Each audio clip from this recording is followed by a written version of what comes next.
जय श्री हरि। सभी दर्शकों को, सभी श्रोताओं को नमस्कार।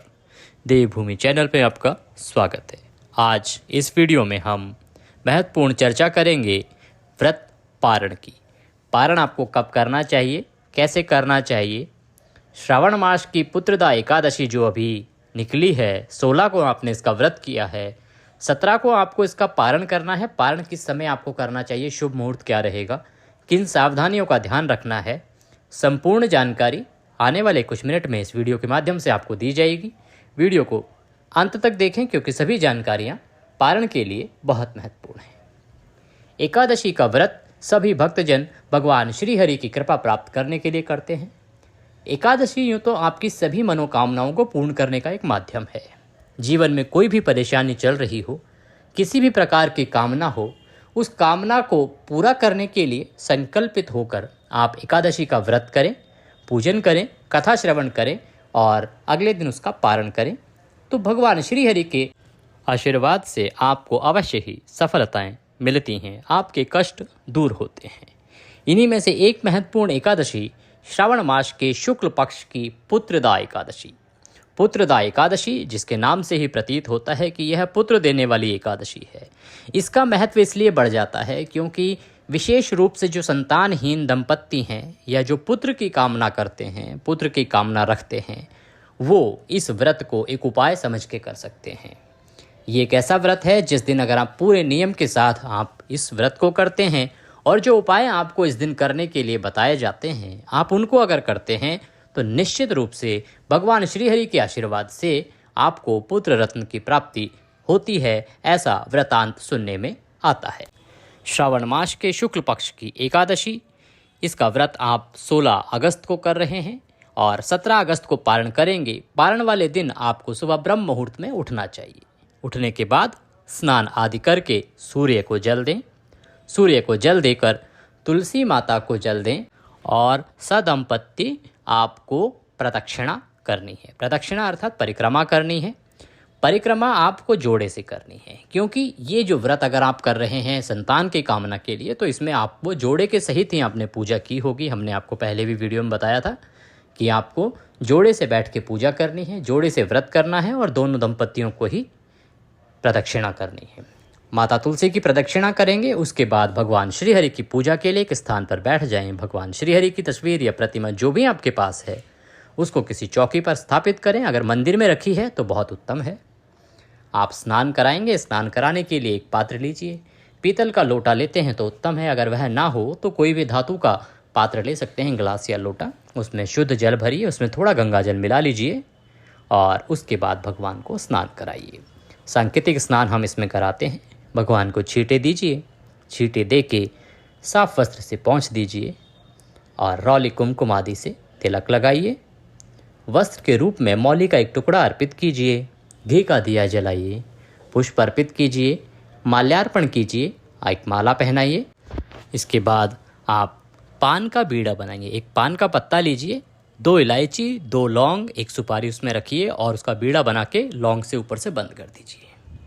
वह भगवान श्री हरि को अर्पित कीजिए, भगवान को नमस्कार कीजिए और भोग लगाने के लिए भोग की थाली सजाइए। भोग में क्या बनाना है, देखिए भारतवर्ष बहुत बड़ा देश है, यहाँ पर भिन्न भिन्न प्रांतों में भिन्न भिन्न प्रकार की चीज़ें बनती हैं।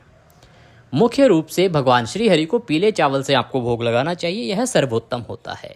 पीले चावल का भोग लगाइए, थाली में सजाइए और उसमें तुलसी का पत्ता अवश्य रखिए। तुलसी के दल के बिना, तुलसी पत्ते के बिना भगवान श्री हरि भोग स्वीकार नहीं करते हैं। तुलसी का पत्ता उसमें रखिए, भगवान को भोग लगाइए। भोग लगाने का एक साधारण सा मंत्र है, ओम नाभ्यः आशीदन्तरिक्षगं शिष्णोः जोः समवर्ततः पद्भ्यां भूमिर्दिशः श्रोत्र तथा लोकान्न कल्पनः। 2 बार ताली बजाएंगे और उसके बाद पर्दा हटा देंगे, भगवान को आचमनी कराएंगे और वह प्लेट ले जाके आप अपने खाने में मिक्स कर देंगे। इसके बाद आप भगवान को पुष्पांजलि अर्पित करेंगे, क्षमा याचना करेंगे। इसके लिए आप अपने हाथ में पुष्प ले लीजिए आवाहनं न जानामि विसर्जनं पूजं चैवं न जानामि क्षम्यतां परमेश्वर। हे प्रभु, न हम आपका आवाहन जानते हैं, न पूजन जानते हैं, न विसर्जन जानते हैं। हम तो अज्ञानी जीव हैं भगवान। जैसी हमसे बन पड़ी है वैसी सेवा आपकी की है। जाने अनजाने में इस सेवा में कोई गलती, कोई त्रुटि, कोई भूल हमसे हुई हो तो उसे क्षमा करें, क्योंकि प्रभु आप दया सिंधु हैं और हम आपके दर के भिखारी हैं।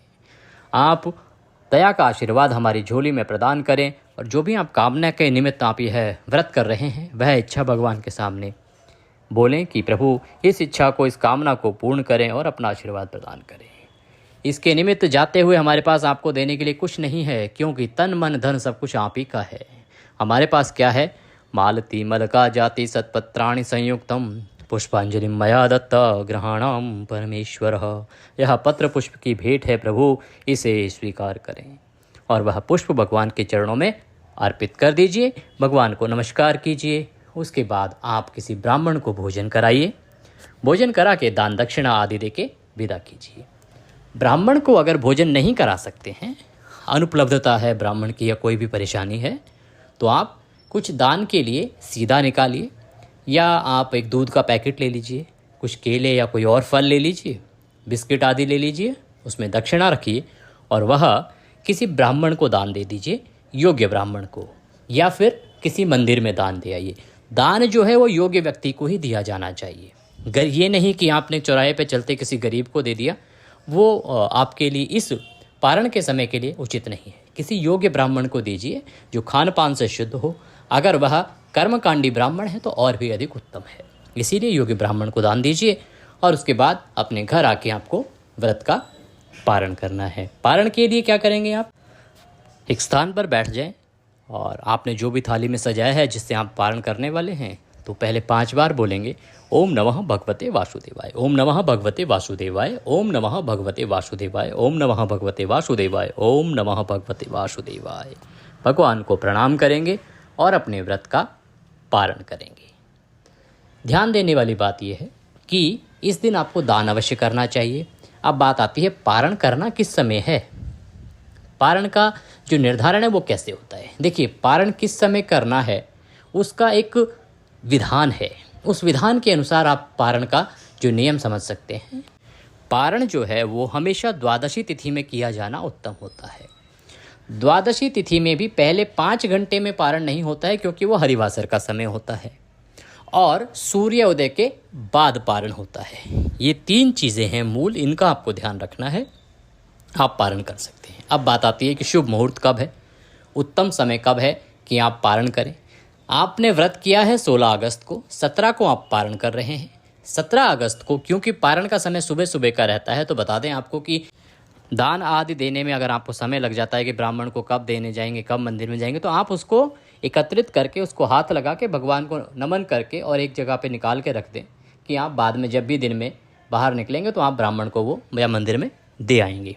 पारण का समय क्योंकि बहुत सुबह का रहता है, पारण का समय रहेगा 17 अगस्त को सुबह 5:51 से और 8:05 तक।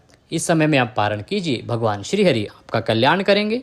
आपसे एक निवेदन है कि वीडियो अगर अच्छा लगे तो उसे लाइक अवश्य करें। कमेंट बॉक्स में जय श्री हरि लिखें। आपका एक कमेंट, आपका एक लाइक हमारे लिए बहुत महत्वपूर्ण है, क्योंकि हमारी पूरी टीम सदा प्रयास करती है आप तक सही जानकारी समय से पहुंचाने के लिए। और जब आप एक लाइक करते हैं, एक कमेंट करते हैं, तो ये हमारा मनोबल बढ़ाता है और हमें लगता है कि हमारी जो मेहनत है वो सार्थक हो रही है, सफल हो रही है। तो हमें प्रोत्साहित करने के लिए एक लाइक अवश्य दें। कमेंट बॉक्स में जय श्री हरि लिखें। भगवान श्री हरि आप सबका कल्याण करें। इसी कामना के साथ अभी लेते हैं विदा। अगले वीडियो में फिर होगी आपसे मुलाकात। तब तक के लिए जय श्री हरि।